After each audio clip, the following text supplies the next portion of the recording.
Hi, ఏంటి? I'm Venu. మరి నీ పేరేంటి? చూడు, నీ టైం ఎలా వేస్ట్. నిన్న చెప్పిన డైలాగులో కథనంతో పాటు కాలం కూడా యాడ్ చేసుకో. అయినా నా పేరు నీకెందుకు చెప్పాలి? ఎందుకంటే ఇదంతా కాదు, గొడవలు తప్ప ఇంకేం తెలియదు నాకు. అలాంటిది నిన్ను చూశాక ఇది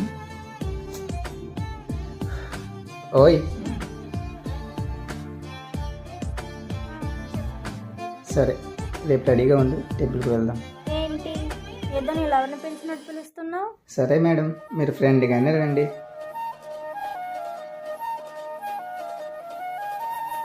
ఓయ్, రేపు నీ ఫ్రెండ్ బర్త్డే, అవునా? అందుకే పిలిచా. సరే, వస్తా. నీ పేరు చెప్పలేదు. చివరి 3 అక్షరాలు నీలానే. సరిగ్గా చెప్పొచ్చు కదా. మొదటి 2 అక్షరాలు నువ్వే కనుక్కో.